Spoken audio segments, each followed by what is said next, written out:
After 7 years of fighting to keep her ranch, Victoria Lancaster mistakes the mysterious drifter for just another hired hand, until he reveals himself as the powerful businessman who owns half the town. As these two fiercely independent souls circle each other amid threats from local rivals, will they surrender to the most unexpected danger of all? Falling in love after years of guarding their wounded hearts? Blood trickled from the gash on Victoria Lancaster's palm as she yanked the barbed wire tight against the fence post. She didn't flinch. Pain was just another unwelcome visitor she'd learned to live with since becoming the only woman running a cattle empire in Rimrock Valley. "Ma'am, I could have handled that," young Pedro called from atop his pony. Victoria wrapped her handkerchief around the wound without looking up. "And miss teaching you that a boss never asks workers to do what she won't do herself?" The boy grinned, revealing a missing front tooth. At 12, Pedro had already survived his parents' fever deaths and found a home at the Lancaster Ranch. Victoria would make sure he grew up smarter than the men who'd bet against her after Harrison died. Her prize bull bellowed in the distance, drawing her attention to the herd, 2,000 cattle dotting the golden grassland, all wearing her brand. 7 years of backbreaking work, of fighting bankers who smiled to her face while planning to seize her land, of earning the respect of cowboys who'd initially refused to take orders from the widow. "Storm's coming," Victoria murmured, eyeing dark clouds gathering over the western ridge. "Best head back." As they crested the hill overlooking her sprawling ranch house, Victoria spotted something unexpected. A lone rider approaching from the North Trail. Nobody used that route except rustlers and fools. "Pedro, go on ahead. Tell Ramon we have a visitor." The boy hesitated. "But ma'am." "Now, Pedro." Her tone left no room for argument. Victoria adjusted her wide-brimmed hat and pressed her mare forward, right hand casually shifting to rest near the revolver hidden in her saddlebag.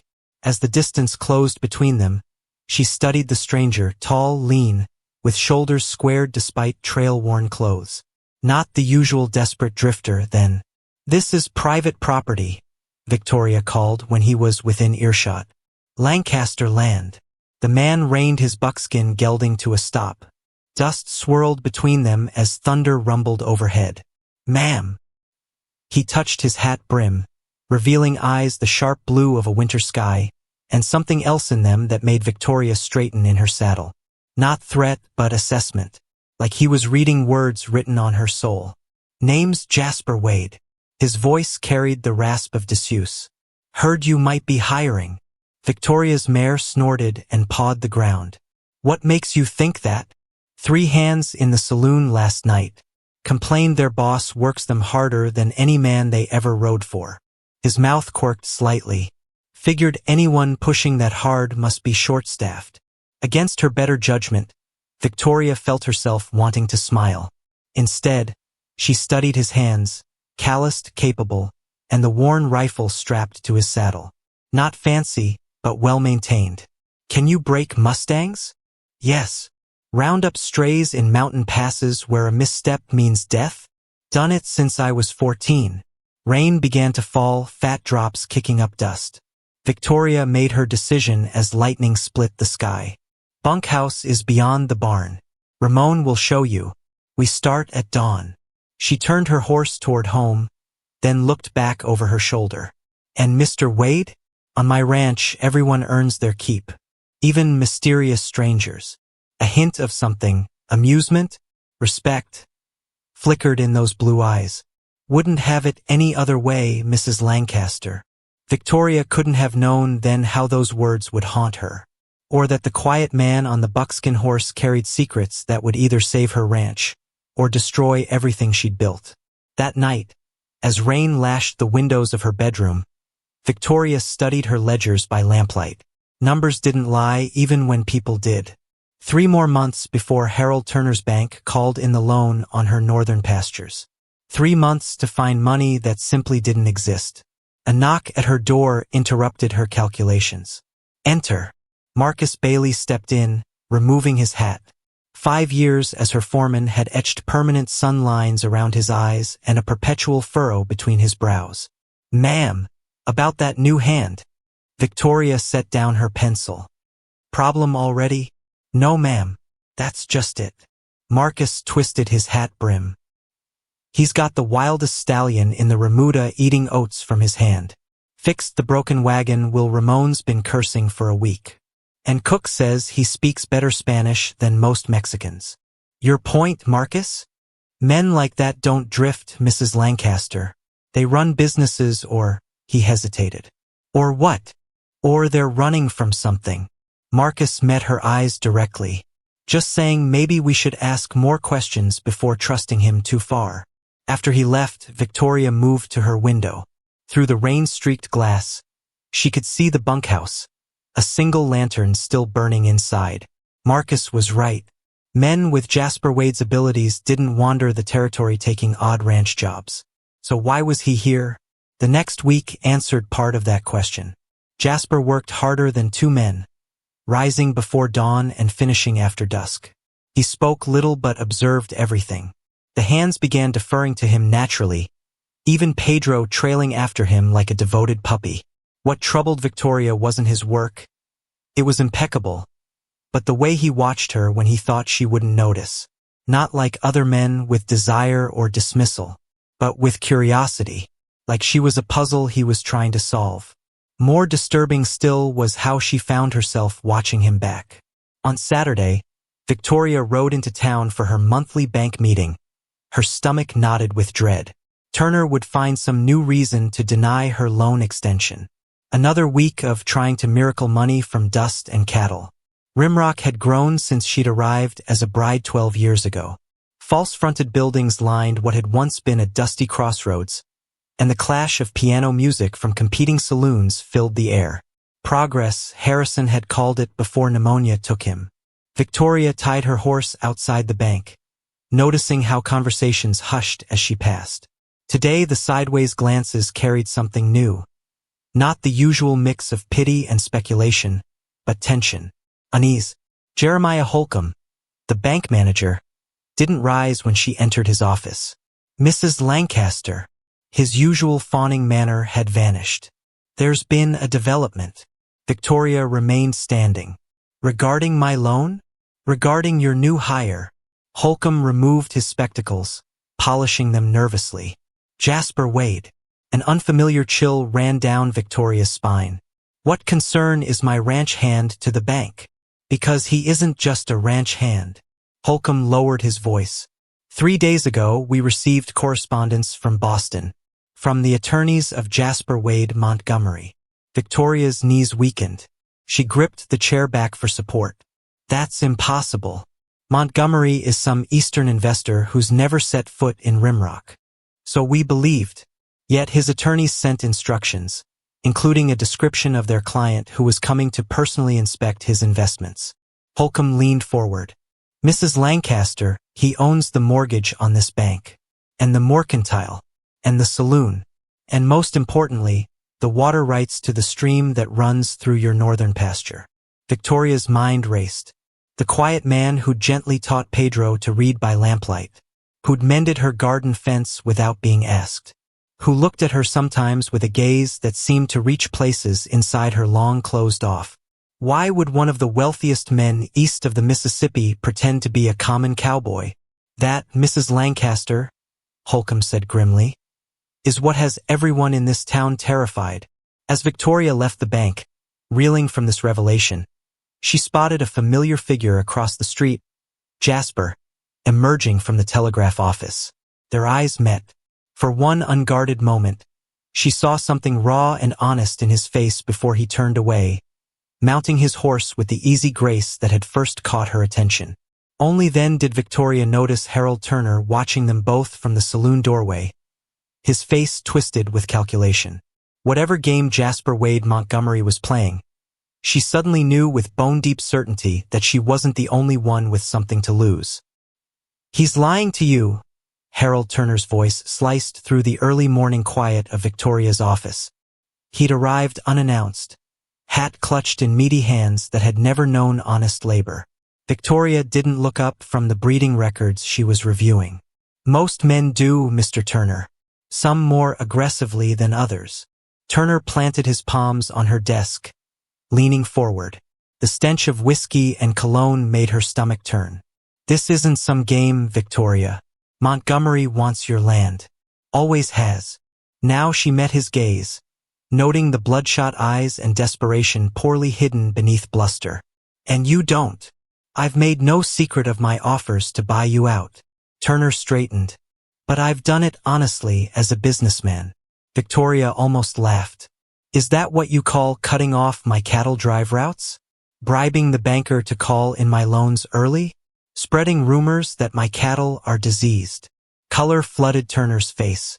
Those northern pastures are wasted on your operation. I could triple your timber profits by clearing the forest my cattle graze in. Victoria stood. I'm aware of your plans, Mr. Turner. Now state your actual purpose here or leave. Turner glanced toward the window, where Jasper could be seen in the corral, working with a spirited black mare that had thrown every other hand who tried to ride her. Montgomery destroyed my brother's business back east. Bought up debts, foreclosed, stripped the assets. His voice dropped. Edward shot himself rather than face the shame. Victoria kept her expression neutral, but her mind raced. Was this the man she'd invited into her home? Her life? Why tell me this? Because he does it differently every time. Sometimes he's the helpful investor. Sometimes the silent partner. This time, Turner gestured toward the window. This time he's playing the humble cowboy, winning your trust before he takes everything. After Turner left, Victoria watched Jasper from her window. The black mare now followed him around the corral like an oversized dog, nudging his shoulder affectionately. Her most temperamental horse, tamed in a single morning, just like he was taming everyone at the ranch. The hands who now looked to him first. Pedro, who gazed at him with the hero worship of a fatherless boy. Even Marcus had begun deferring to Jasper's judgment.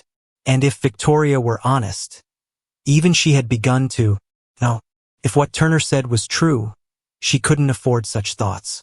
But liars often mix truth with falsehood to make their poison more palatable. She needed to discover which parts of Turner's story were real. That evening, Victoria found Jasper alone in the tack room, carefully repairing a broken bridle. Mr. Wade. She kept her voice neutral. Or should I call you Mr. Montgomery? His hands stilled, but he didn't look up. Figured you'd hear eventually. From the bank manager? Or perhaps from the very worried townspeople who suddenly realize a stranger controls their livelihoods. Victoria stepped closer. Or from Harold Turner, whose brother apparently killed himself after you destroyed him? At this, Jasper's head snapped up, eyes flashing. Edward Turner died in a hunting accident 5 years ago. I never met the man, let alone ruined him. The vehemence in his voice made Victoria pause. Then why are you here, pretending to be a simple ranch hand when you could buy this entire valley without emptying your pockets? Jasper set down the bridle, rising to face her. In the lantern light, his expression was etched with shadows and something that looked strangely like regret. I was born Jasper Wade in Ohio, blacksmith's son.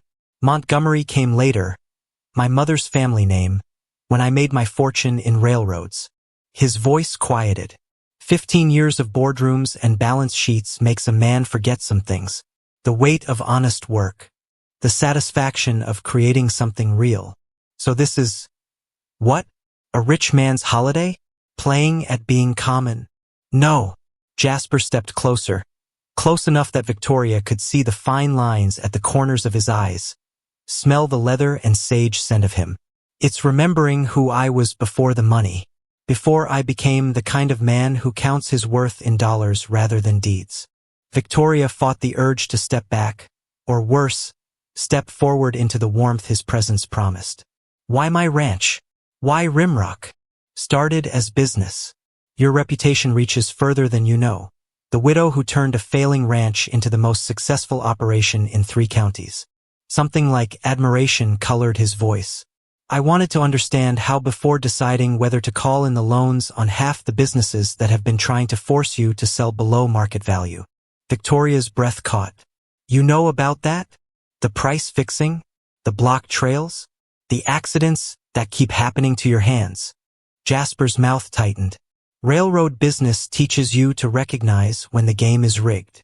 His mouth curved slightly. I don't abide cheats. The implications swirled in Victoria's mind. This man held power over her enemies, could destroy them with a pen stroke, could destroy her just as easily. And now?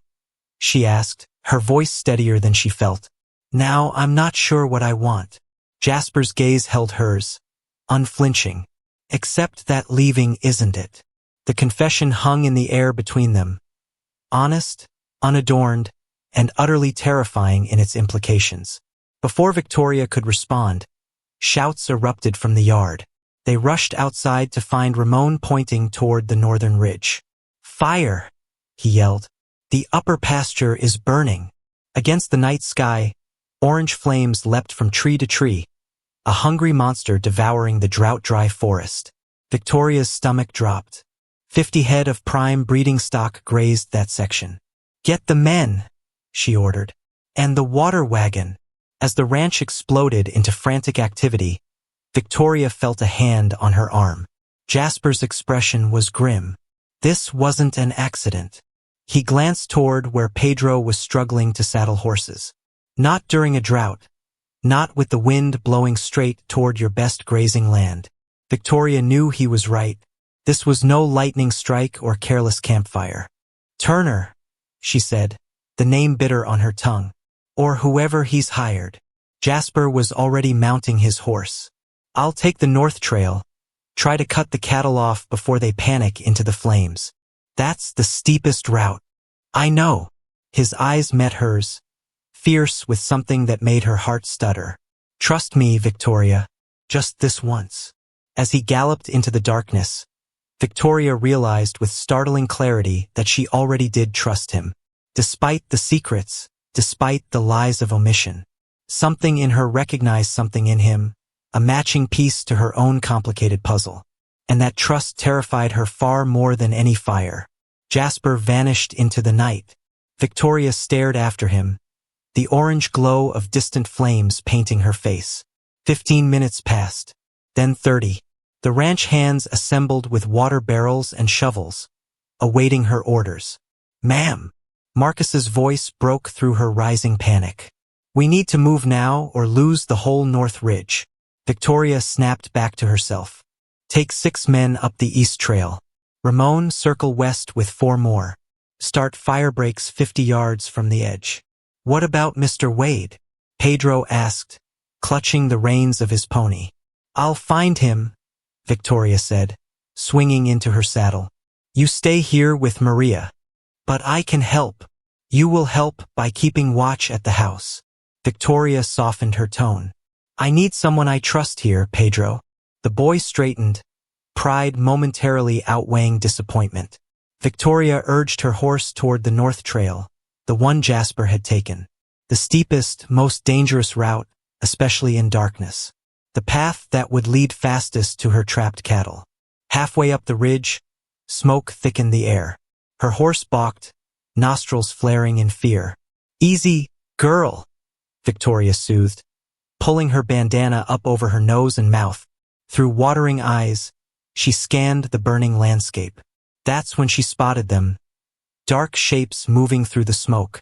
Cattle, dozens of them, heading down a narrow ravine that wasn't on any ranch map. And at their head, a rider on a buckskin horse. Relief flooded through Victoria. Then alarm as she realized where the ravine led.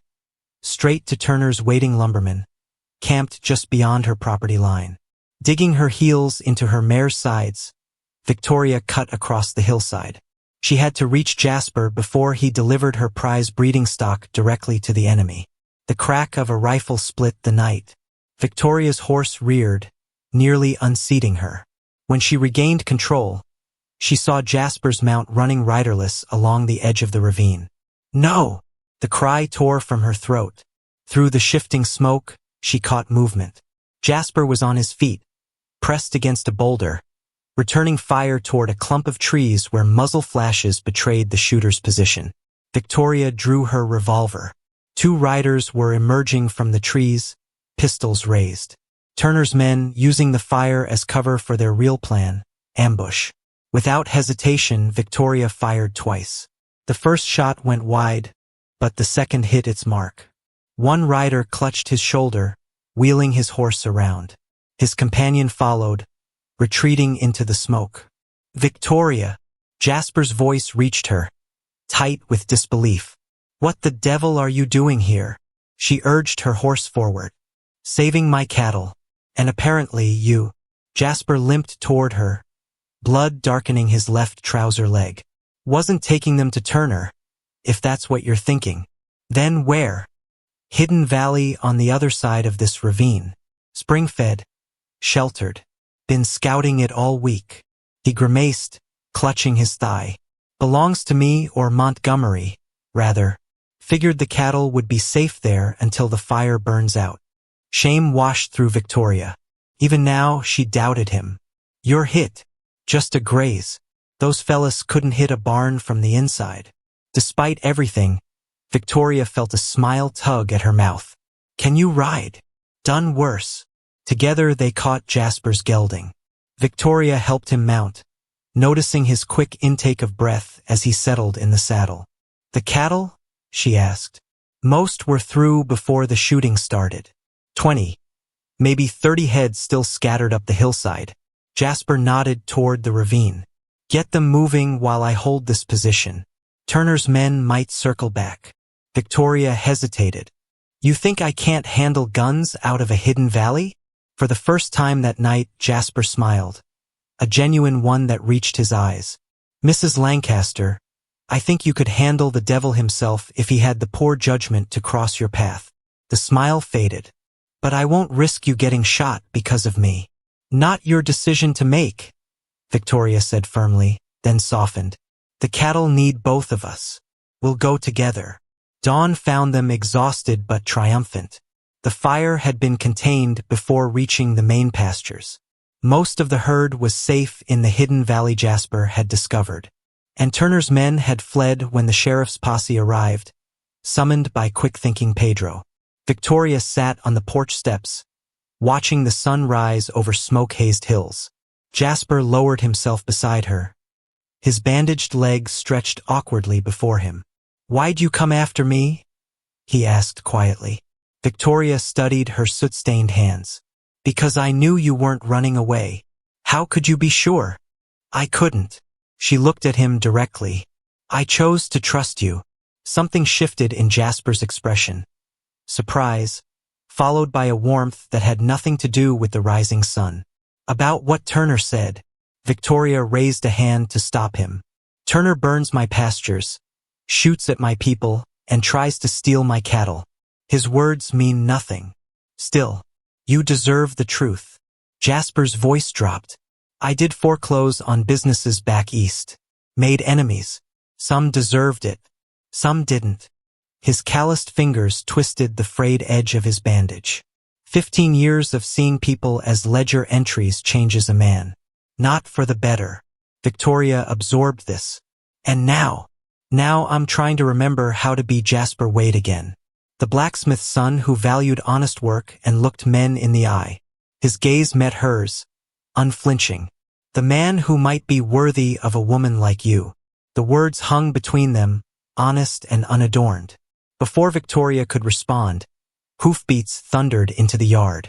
The sheriff, followed by a well-dressed stranger whose city clothes looked absurdly out of place in the ranch yard.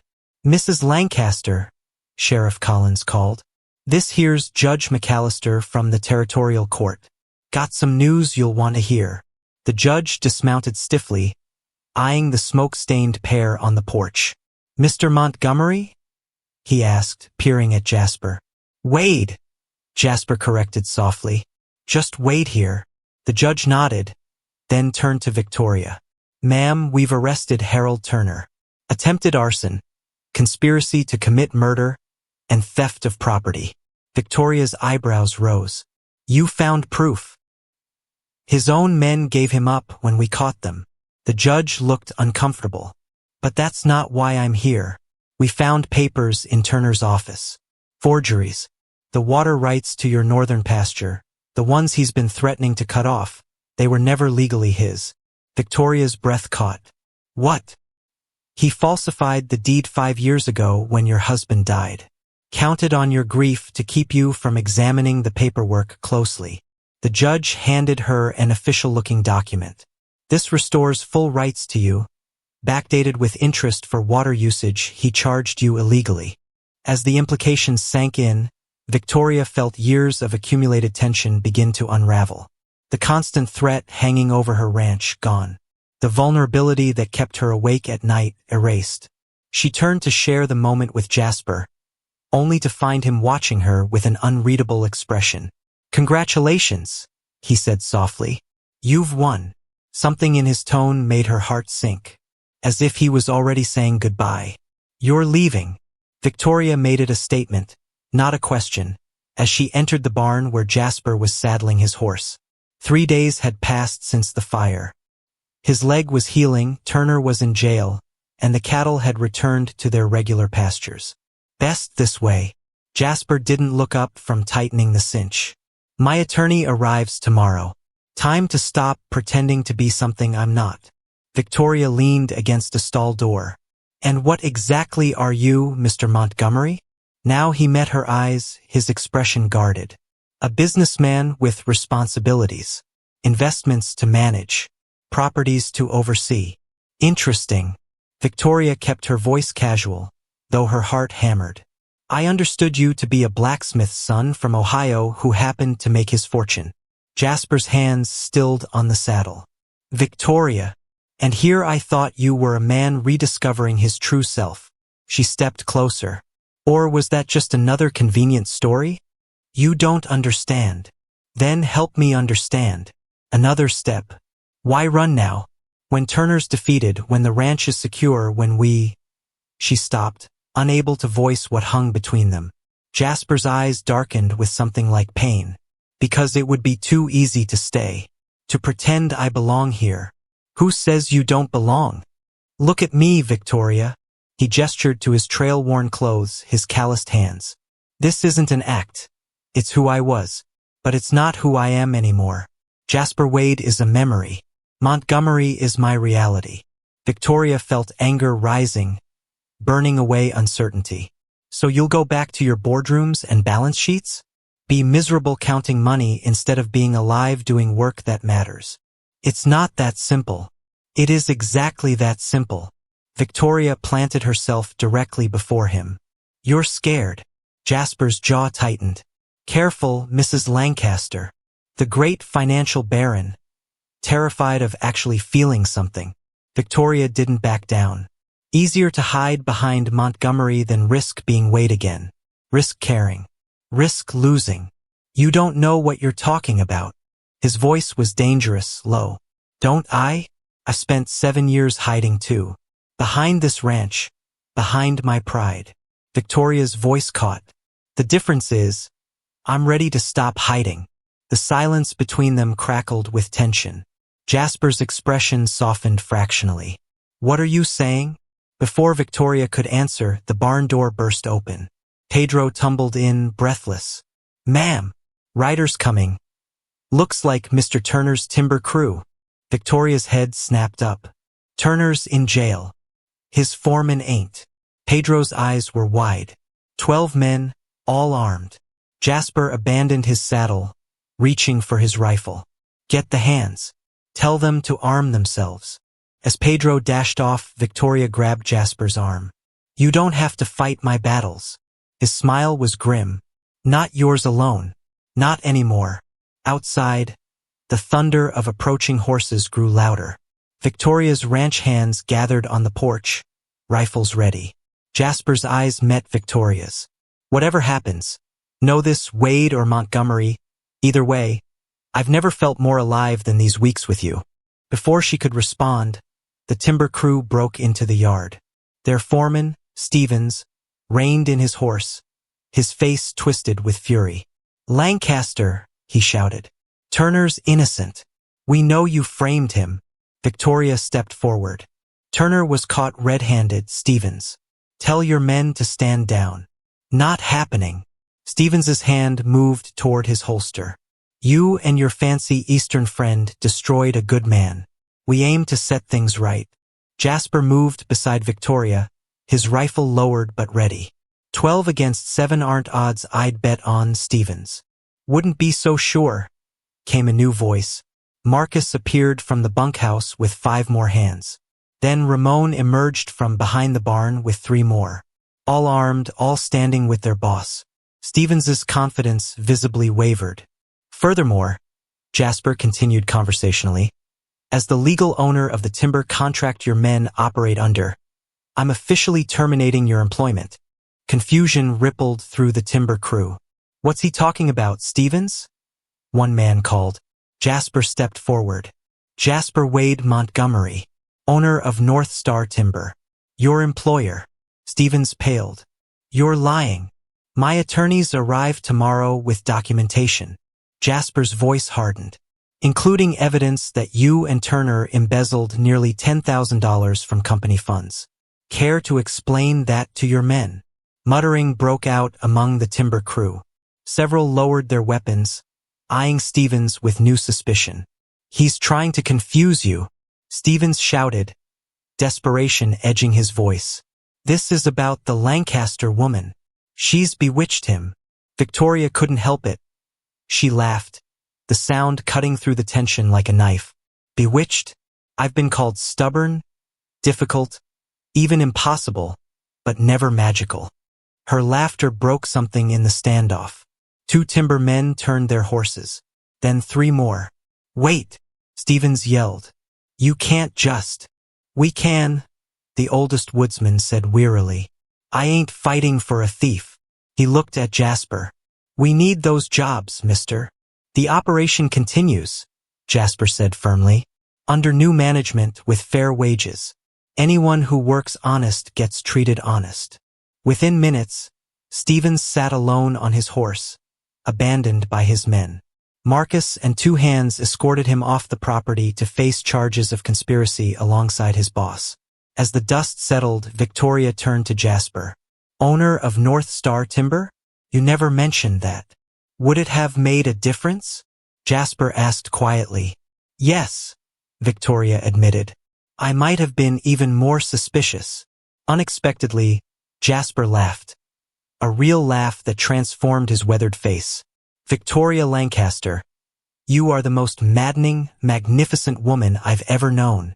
Her heart lightened at the sound. Magnificent enough to make you stay? As Wade, not Montgomery. Jasper's smile faded. It's not that simple. My responsibilities can be managed from here. Victoria stepped closer. You own half the businesses in the territory anyway. Why not run them from Rimrock?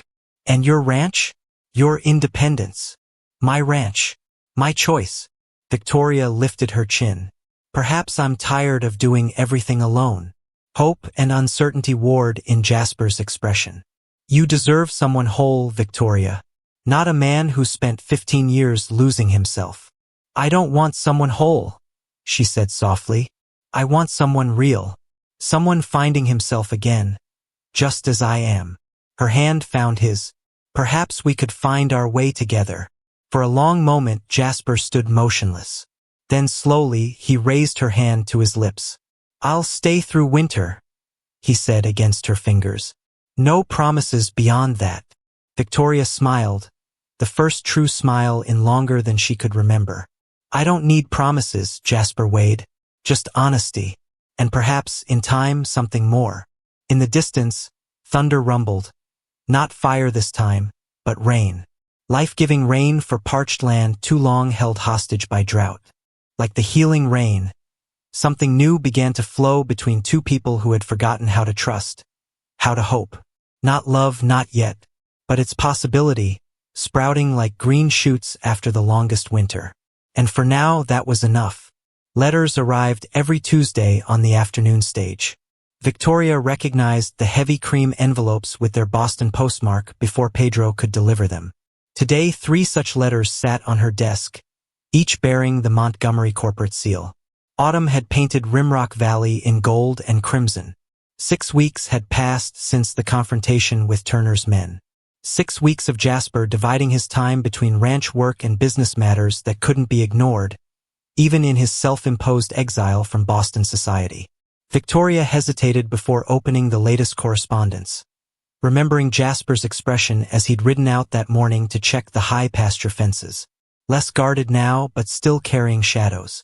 "Just read them," she muttered to herself, breaking the first seal. The letter was from Jasper's chief attorney, requesting signatures on documents transferring ownership of North Star Timber to a newly formed corporation. Victoria nearly set it aside as routine business until a name caught her eye: Lancaster Montgomery Holdings. Her heart stumbled. Jasper had mentioned no such company. The second letter contained banking instructions for substantial sums being transferred from Eastern accounts to the Rimrock Bank, now under new management after Holcomb's abrupt departure. The third envelope was thinner than the others. Inside, Victoria found a single sheet of paper in flowing feminine handwriting. "My dear Jasper, I've respected your wishes these 3 months, but can remain silent no longer. This sabbatical of yours has the entire board in chaos. Millie Vanderpool is spreading rumors that you've had a breakdown. Edward claims you're secretly establishing a Western railroad to compete with your own holdings. Only I seem to remember that sad-eyed boy who once told me the blacksmith shop was the last place he felt truly at peace. I won't ask when you're returning, for I suspect I know the answer. Instead, I ask only this: is she worthy of the sacrifice you're making? Does she understand the man behind the fortune? Your devoted sister, Catherine."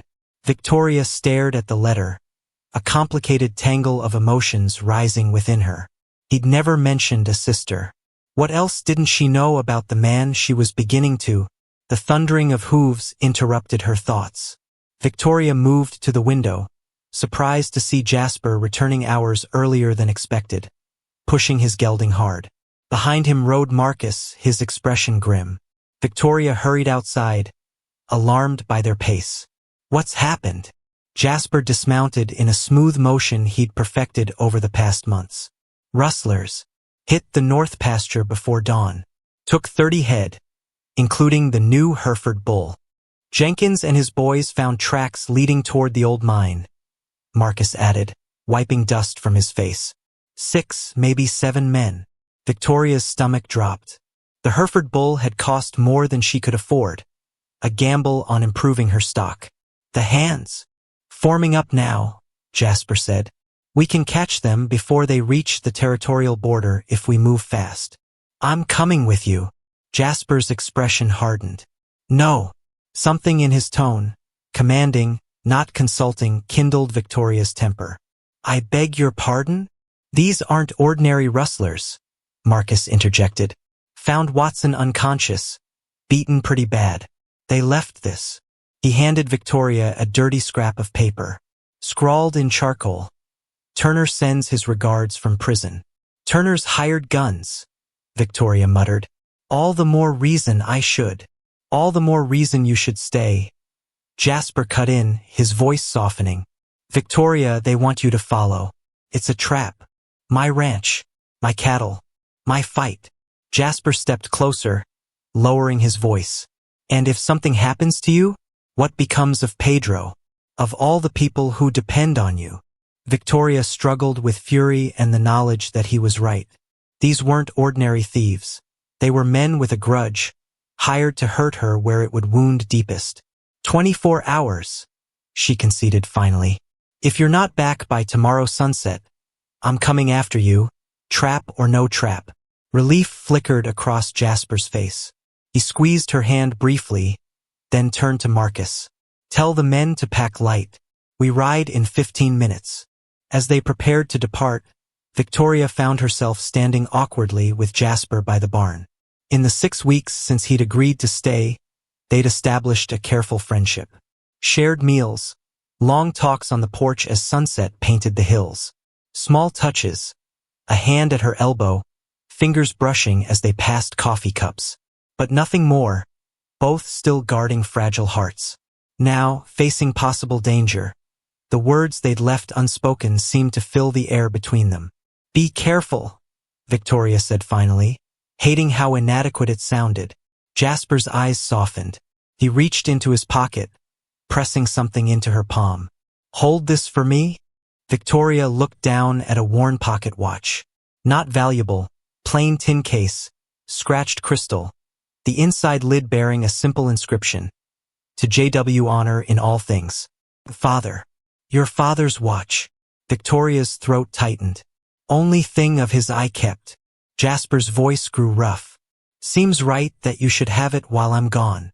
The gesture, entrusting her with something so personal, stole Victoria's breath. Before she could respond, he mounted his horse, touching his hat brim in the gesture that had become familiar. See you by sunset tomorrow, Mrs. Lancaster. Then they were gone, 12 men riding hard toward the distant mountains, leaving Victoria clutching a stranger's watch and realizing, with clarity that startled her, that she couldn't bear it if that stranger didn't return. Night fell with no word. Victoria paced the porch until Pedro brought her coffee and a shy smile.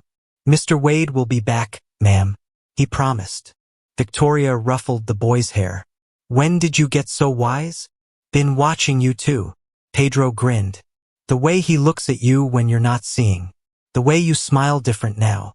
Heat rose in Victoria's cheeks. Was she that transparent? Go on to bed, you little gossip. After Pedro left, Victoria found herself opening the mysterious third letter again. Does she understand the man behind the fortune? Did she? The next morning, Victoria woke before dawn from fitful sleep. Hours of pacing followed as she alternated between worry and anger. Why had she let him talk her into staying behind? This was her ranch, her fight. By noon, she'd made up her mind. Saddle my horse, she told Ramon, and pack 2 days' provisions. But Mr. Wade said, Mr. Wade doesn't give orders on this ranch, Victoria said firmly. I do. Just as she finished securing her bedroll, hoofbeats approached. A single rider coming fast. Victoria's heart leapt, then plummeted as she recognized not Jasper but Sheriff Collins. Mrs. Lancaster. The sheriff reined in, his face grave. Just came from the eastern ridge. There was a shootout at the old mine. Rustlers had reinforcements waiting. Victoria gripped her saddle horn, suddenly dizzy. Jasper? The men? 6 wounded. None of ours killed. Thank the Lord. Collins removed his hat. But Wade, or Montgomery, whatever he calls himself, he went after Turner's main gun hand. Chase led into the mine tunnels. And Collins hesitated. There was a cave-in, ma'am. Bad one. 3 men went in to search, but Victoria was mounting before he finished speaking. Get Dr. Winters. Send men with digging equipment. Now. The old mine hunched against the mountainside like a malevolent toad, its entrance half collapsed. Victoria dismounted amid organized chaos. Ranch hands clearing rubble, wounded men being tended by Marcus, captured rustlers under guard. Where? She demanded. Marcus pointed to a narrow opening where 2 men were frantically digging. Second tunnel collapsed. Jasper followed Riley in there. We heard shots. Then the whole thing came down. Victoria shed her riding jacket, grabbing a shovel from a startled ranch hand. Move aside. Ma'am. That ceiling could go any minute. Move. Aside.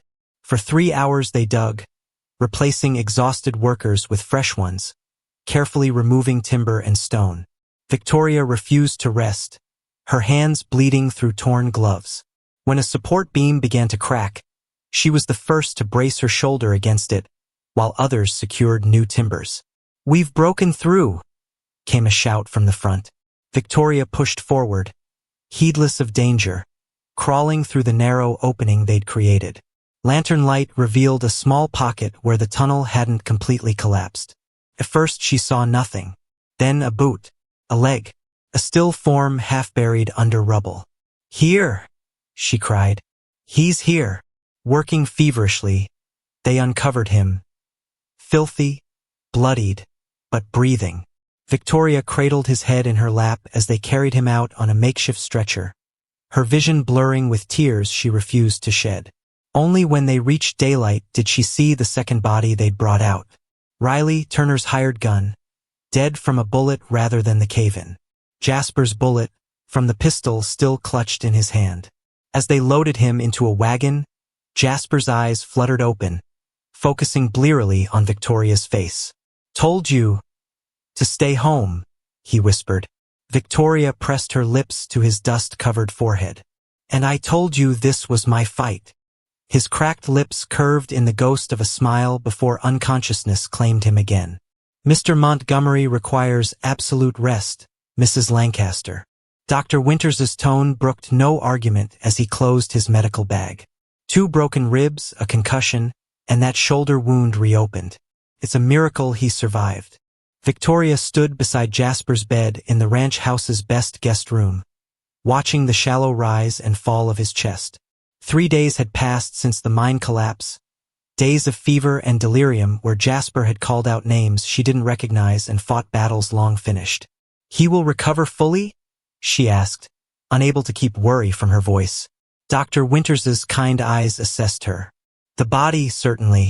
The mind," he hesitated. "He's been through a trauma. Give him time." After the doctor left, Victoria settled into the chair she'd occupied for most of those 3 days.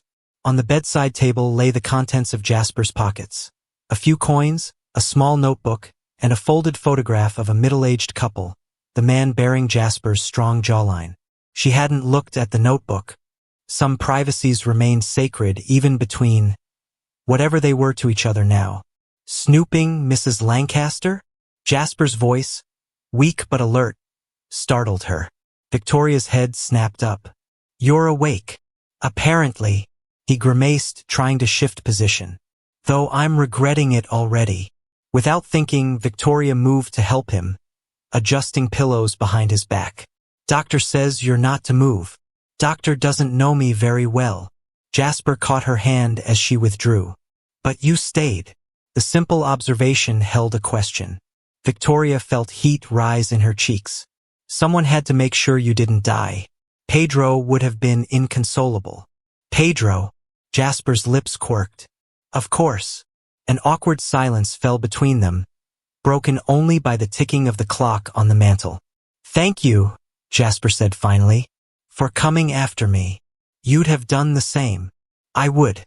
But it's not the same." His eyes, still fever-bright, held hers. "This is your home. I'm just a visitor." The words stung more than Victoria expected. After all he'd risked, did he still see himself as temporary? An outsider? Before she could respond, a commotion erupted downstairs. Voices raised, boots on hardwood floors. Then Pedro burst through the door, excitement overriding manners. "Ma'am, Mr. Wade. There's a fancy lady downstairs says she's Mr. Wade's sister." Victoria felt the blood drain from her face as she remembered the letter. Jasper looked equally shocked. "Catherine? Here." Pedro nodded vigorously. "Got a big shiny carriage and a man in a funny suit. Says she's not leaving till she sees you're alive with her own eyes." "Show her up, Pedro," Victoria said automatically, smoothing her rumpled skirt and touching her hair, suddenly aware of how she must look after days of worry and little sleep. "Victoria," Jasper began, but the door was already opening again. Catherine Montgomery swept into the room like a perfumed whirlwind, her traveling costume more suited to Boston parlors than frontier ranch houses. In her mid-40s, she retained the beauty of youth refined by experience, with Jasper's same direct blue gaze. "Jasper Wade Montgomery," she declared. "You stubborn, impossible man." Then she saw his bandaged state and her composure cracked. "Oh, Jasper." As Catherine embraced her brother carefully, Victoria tried to slip from the room, feeling suddenly intrusive. "You must be Victoria," Catherine said, stopping her retreat. "I'd know you anywhere." Victoria blinked in surprise. "How?" "My brother's letters." Catherine smiled, a warm expression that transformed her aristocratic features. "Page after page about the remarkable Mrs. Lancaster. I began to wonder if you were real or simply the manifestation of his midlife crisis." "Catherine." Jasper's warning tone held embarrassment. "Don't Catherine me. I've traveled 2,000 miles to ensure you haven't completely lost your mind." She turned back to Victoria. "Though now I see you, I better understand his sabbatical." Victoria felt pinned by the woman's shrewd assessment. Your brother has been invaluable to the ranch. I'm sure he has. Catherine's knowing smile suggested she understood far more than Victoria had said. Now, I require tea, a tour, and a complete explanation of why my telegram received no response. Hours later, after Catherine had been settled in the best guest room and Victoria had given her an abbreviated tour of the ranch operations, the two women found themselves alone on the porch as sunset painted the western sky. He was always the serious one, Catherine said, breaking a companionable silence. Even as a boy, so determined to prove himself. Victoria sipped her tea, curious about this glimpse into Jasper's past. He rarely speaks of his childhood. Our father was demanding, a good man but hard, expected perfection. Catherine's gaze turned distant. After father died, Jasper took responsibility for everything. Me, mother, the struggling blacksmith shop. He was 19. I didn't know. He wouldn't tell you. Jasper guards his heart like a miser guards gold. Catherine turned to Victoria. Which makes his letters about you all the more remarkable. Victoria's pulse quickened. His letters. She faces life's hardships without flinching, Catherine quoted from memory. Runs a complex operation with more skill than any captain of industry I've known. Commands loyalty through respect rather than fear. She smiled at Victoria's obvious surprise. And that's merely his assessment of your business acumen. His personal observations are considerably more poetic. Heat flooded Victoria's face. I'm sure you misunderstood. I understand my brother better than anyone alive, Mrs. Lancaster. Catherine's tone gentled. And I've never seen him so himself, as in those letters. Not in 15 years of watching him build his empire. Before Victoria could formulate a response, Pedro appeared at the door. Ma'am? Mr. Wade's asking for you. Says it's important. Catherine waved her on. Go. I'll finish my tea and pretend I don't know exactly what he wants to discuss. Heart-hammering, Victoria made her way upstairs. What had Jasper written to his sister? What had Catherine implied with her knowing smile? She found Jasper propped up in bed. Color returned to his face, determination in his eyes. Catherine has a gift for disruption, he said without preamble. Victoria leaned against the doorframe. She's worried about you. She's interfering. He ran a hand through his hair, wincing as the movement pulled at his injuries. Whatever she told you, she said you've written about me. Victoria kept her tone deliberately light. Apparently I'm a skilled ranch manager. Relief flickered across his face. You are. The best I've seen. Is that all she said? A guarded look replaced the relief. What else would she say? The familiar walls were rising between them again. His caution, her pride. Victoria suddenly tired of the dance they'd been performing for months. Your sister believes you've developed feelings for me, she said bluntly. Beyond professional admiration or friendship. Jasper's expression froze, then softened into something like resignation. Catherine never could keep a confidence. Victoria's breath caught. Then it's true. Would it matter if it were? His voice carried an unfamiliar vulnerability. You've built this life, this independence. You don't need complications from a man who doesn't even know who he is anymore. Perhaps, Victoria said carefully, crossing to sit beside him, you should let me decide what complications I need or don't need. Jasper studied her face, searching for something. I plan to leave after winter, return east, set my affairs in order. I remember. I can't go back to being Montgomery. Not entirely. Not after remembering what it means to create something real with my hands. His eyes held hers. But I can't stay as Wade either. Not without. Without what?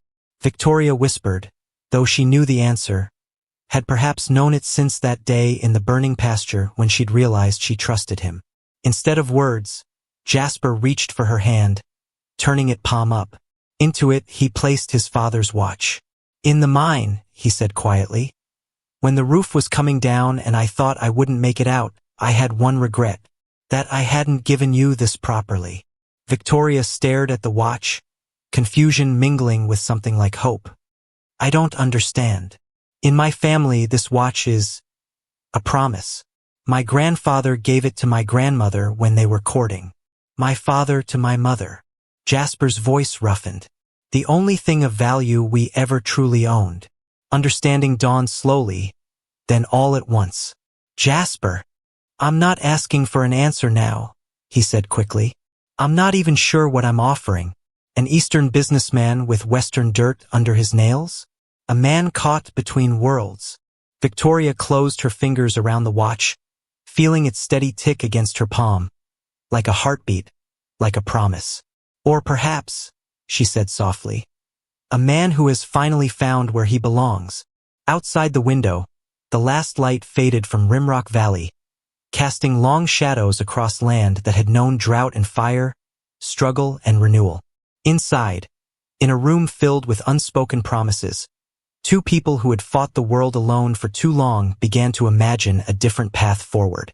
Frost painted the barn windows in delicate patterns as Victoria examined the cattle ledgers with Marcus and Ramon. December had arrived in Rimrock Valley, bringing biting winds and the quiet anticipation of the year's end. The new Hereford crosses gained 40% more weight than the Longhorns, Victoria noted, tapping the careful columns of numbers. Jasper was right about the breeding program. Man knows cattle, Ramon agreed, and horses. Fixed that Palomino mare nobody could ride. Fixed a lot of things around here, Marcus added with a meaningful glance at Victoria. Heat touched her cheeks. 2 months had passed since Jasper's gift of the pocket watch. 2 months of careful courtship conducted under the amused eyes of the entire ranch. Shared meals had become the norm. Rides to check fence lines had stretched longer than necessary, and each evening found them on the porch swing, talking until stars peppered the night sky. Yet something held them both back from the final step that would transform friendship and attraction into commitment. Perhaps it was Catherine's lingering presence at the ranch, her Boston sophistication a constant reminder of the world Jasper had temporarily abandoned. Or perhaps it was the telegram that had arrived yesterday, still unopened on Victoria's desk, from Jasper's Boston attorneys. Marked urgent. We should prepare for the winter cattle sale, Victoria said, closing the ledger with more force than necessary. The Hereford bull calves will fetch premium prices. As Marcus and Ramon departed, Victoria remained in the barn office, fighting the growing knot of anxiety in her chest. Something was ending. She felt it with the same certainty she'd felt spring's arrival after the worst winters. There you are. Jasper's voice startled her from her thoughts. He stood in the doorway, snowflakes melting on his shoulders, his face flushed from cold. No longer the trail-worn drifter who'd arrived in summer, yet not quite the polished businessman either. Something in between and all the more appealing for it. Catherine's looking for you, he said, stomping snow from his boots. Something about dinner arrangements for Christmas. Victoria's smile felt forced. Your sister has grand plans. Half the county seems invited. She's nesting, trying to recreate Boston society here. Jasper moved closer, his expression softening. But that's not what's troubling you. What makes you think something's troubling me? 6 months of watching your face. His gloved hand touched her cheek briefly. I know your mood's better than my own now. The simple honesty of it broke something loose inside her. The telegram, on my desk. Your attorneys. Understanding dawned in his eyes. Ah, you haven't opened it. No, he sighed, his breath clouding in the cold barn. I know what it says. Victoria's heart sank. You're being called back. The board is voting on the Pacific Railroad expansion. My proxy isn't sufficient for something this significant. Jasper's eyes held hers steadily. I have to return to Boston, at least temporarily. There it was, the ending she'd sensed approaching, the dream dissolving like morning mist. When? She managed. The vote is January 15th.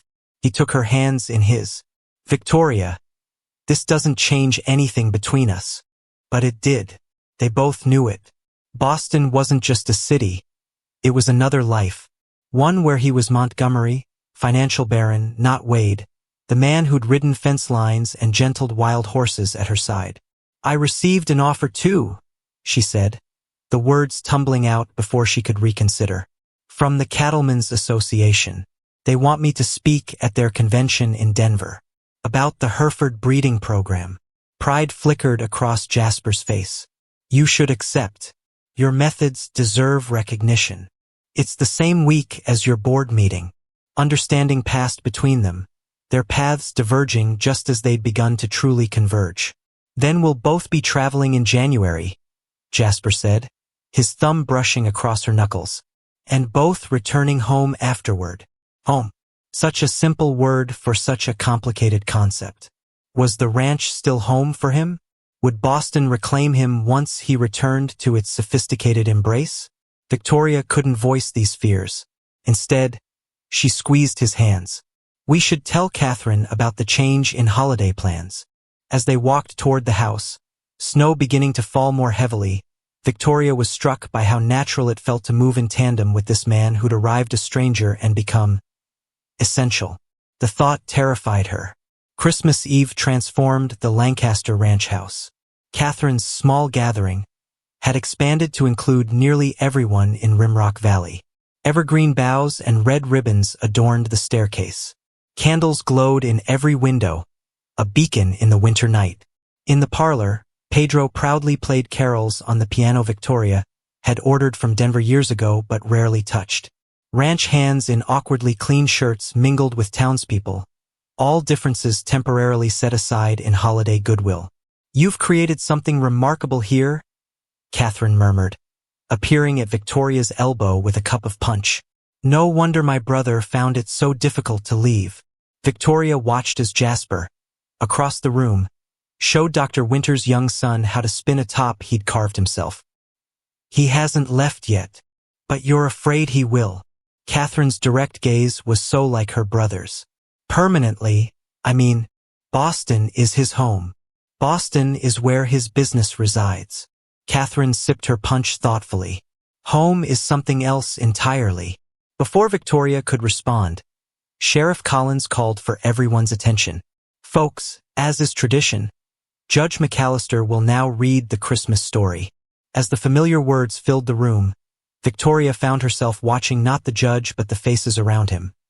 Pedro's rapt attention, Maria wiping a tear at the mention of the Christ child, Ramon's arm protectively around his wife's shoulders, and Jasper, his eyes finding hers across the crowded room, holding her gaze with an intensity that made the rest of the gathering fade to insignificance. In that moment, Victoria realized with startling clarity that she was no longer afraid of loving this man. She was afraid of losing him. Later, as guests departed into the snowy night, Jasper found Victoria on the back porch, watching moonlight glitter on fresh snow. I have something for you, he said quietly, offering a small package wrapped in silver paper. Christmas isn't until tomorrow. This couldn't wait. Victoria unwrapped it carefully. Inside lay a miniature portrait in an oval frame, a woman with Victoria's same determined chin and kind eyes. My mother, Victoria whispered, stunned. But how? The original was lost in the fire that took my parents home. Pedro remembered you had a locket with a tiny version. Catherine found a painter in Denver who could enlarge and restore it. Jasper's voice gentled. Every person should have a reminder of where they came from. The thoughtfulness of the gift overwhelmed her. This wasn't a token from a wealthy man buying affection. This was a gift from someone who had listened, who had understood what truly mattered. Thank you. The words felt profoundly inadequate. There's more. Jasper hesitated, then forged ahead. I want you to come to Boston with me. Victoria's head snapped up. What? Not permanently, he added quickly. Just for the board meeting. Meet my colleagues. See the world I come from. His eyes held a vulnerable question. Help me bridge my two lives. The request hung between them, weighted with implications. This wasn't just an invitation to travel. It was an invitation to step into his other world, to test whether what had grown between them could exist beyond Rimrock Valley. And if I find I don't belong in that world? Victoria asked softly. If your Boston associates look at me and see only a frontier widow playing at business? Then they're fools, Jasper said firmly. And not worth the air they breathe. Snow continued to fall, blanketing the world in clean possibility. Tomorrow would bring decisions, preparations, the complexities of two strong-willed people attempting to merge separate paths into a shared journey. But tonight, beneath a star-filled sky reminiscent of another night long ago, Victoria Lancaster allowed herself to believe in a future beyond the boundaries she'd built around her heart. Yes, she said simply. I'll come. Boston's grandeur struck Victoria like a physical blow. From the elegant brownstones of Beacon Hill to the hustle of the wharves, the city pulsed with wealth and purpose utterly unlike Rimrock's frontier determination. You're staring, Jasper murmured, helping her descend from the carriage before his townhouse. 5 stories of red brick and gleaming windows loomed above them, more imposing than any building Victoria had ever entered. It's also, words failed her, excessive, Jasper supplied with a wry smile. I thought so too once. Then I got used to it. Servants materialized to take their luggage. A silver-haired butler bowed formally. Welcome home, Mr. Montgomery. Thank you, Jenkins. Jasper's hand found the small of Victoria's back, a steadying presence. May I present Mrs. Victoria Lancaster? Ma'am. Jenkins bowed again, his face betraying no opinion of this unexpected guest. Your rooms are prepared as instructed. Inside, wealth whispered from every corner. Persian carpets, oil paintings in gilt frames, furniture that had likely graced European palaces before finding its way to this American sanctuary of privilege. Victoria had never felt more out of place in her practical traveling suit. Your house is, she searched for an appropriate word. Inherited from my mother's family, Jasper finished, seemingly uncomfortable himself. I rarely spend time here anymore. The offices downtown are more practical. Victoria nodded, noting how differently he carried himself here. Straighter, more formal, less the man who'd sat on her porch mending tack and discussing cattle prices. The board meeting is tomorrow, he continued, leading her to a sunlit parlor. Tonight, Catherine has arranged a small dinner, just family and close associates. How small? Victoria asked suspiciously. 20, perhaps 30. Panic fluttered in Victoria's chest. She'd faced rustlers, bankers, and raging fires with less trepidation than she felt at the prospect of dining with Boston's elite. Jasper must have seen it in her face. He took her hands, his expression softening into the one she knew from quiet evenings in Rimrock. They're just people, Victoria. No different from Turner or Holcomb, simply with better tailors and worse manners. His thumbs traced circles on her wrists. And none of them matter to me the way you do. Before she could respond, a door opened and Catherine swept in, elegant in afternoon visiting clothes. Victoria, you've arrived safely.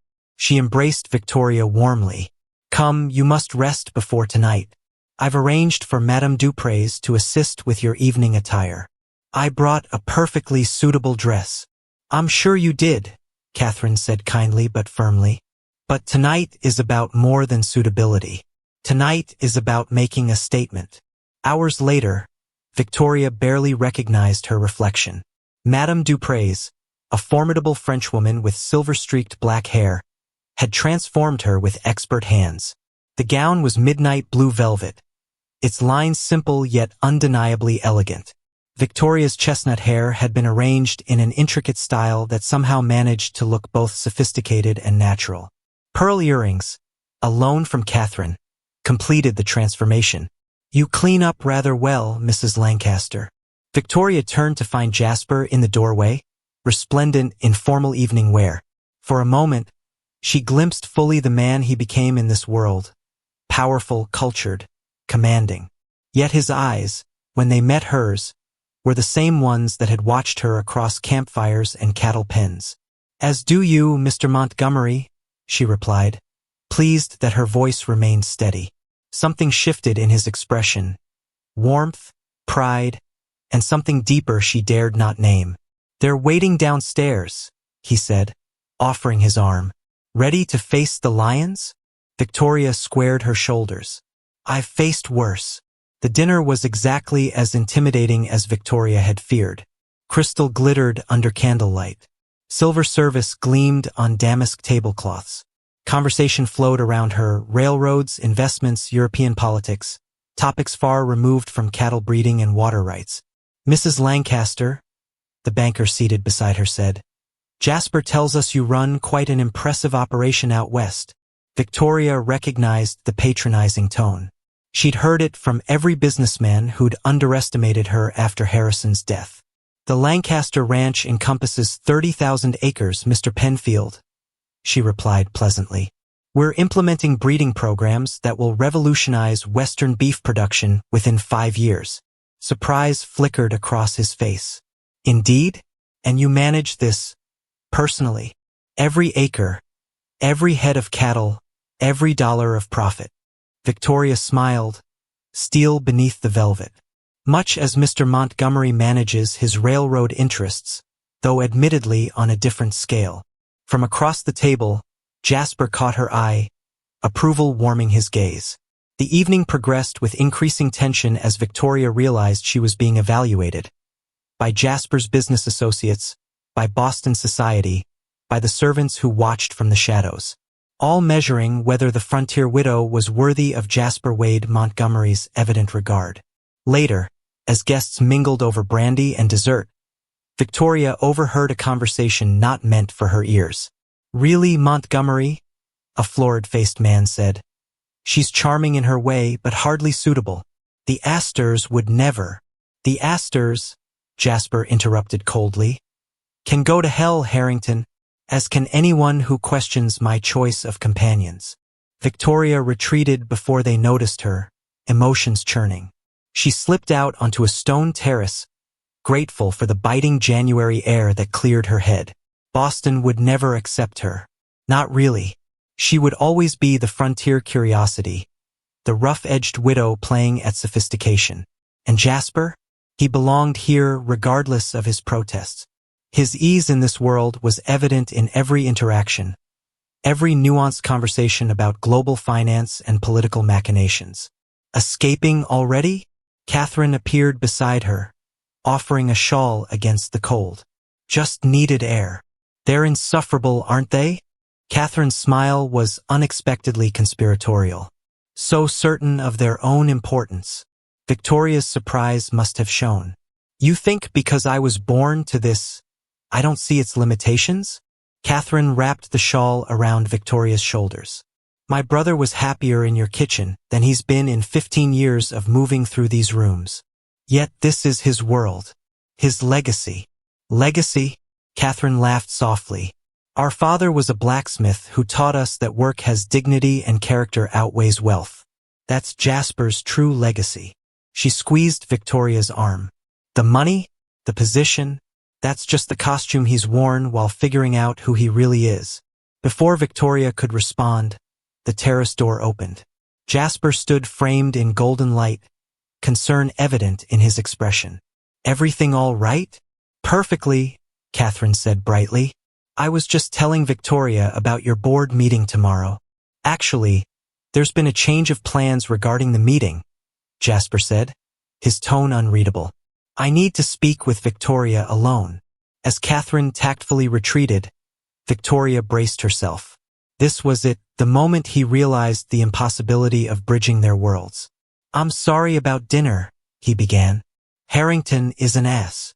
You don't need to apologize for your friends. They're not my friends." Jasper moved closer, his breath clouding in the cold air. "I've spent 15 years surrounding myself with people I neither like nor respect because it was expedient for business." He took her hands, warming them between his. "I don't want that life anymore, Victoria. I don't want any of this." Hope and fear tangled in her chest. "What are you saying?" "I'm selling my controlling interest in the railroad, keeping enough shares to provide income, but stepping down from the board." His eyes held hers, intent and certain. "Tomorrow, instead of a board meeting, I'm meeting with my attorneys to reorganize my affairs. Permanently." Victoria's breath caught. "Because of me?" "Because of me," he corrected gently. "Because I finally remembered who I was meant to be." You just helped me see it clearly. Snow began to fall, delicate flakes catching in his dark hair. Victoria was struck by how similar this moment was to their first meeting. Two people standing at a crossroads, lives about to change irrevocably. "And who are you meant to be?" she asked softly. Jasper's smile was the one she'd grown to treasure. Honest, unguarded, real. A man who works with his hands and his mind, who builds something worthwhile. His voice dropped. A man who loves a woman strong enough to challenge him, brave enough to risk her heart again. The word hung between them, loves, spoken aloud for the first time. "I haven't agreed to marry you yet," Victoria reminded him, though her heart raced at the declaration. "No, you haven't." Jasper's thumb brushed across her cheek. "But I'm hoping that when we return to Rimrock, to our home, you might consider it." Our home. Two simple words that contained a universe of promise. Snow continued to fall around them, two figures bridging worlds on a Boston terrace. The journey ahead remained complex. More adjustments, compromises, the blending of separate lives into a shared future. But as Victoria reached up to touch the face of the man who'd arrived a stranger and become the other half of her heart, she knew with bone-deep certainty that they would face whatever came next the way they'd faced everything since that summer day when a drifter cowboy rode into her life. Together,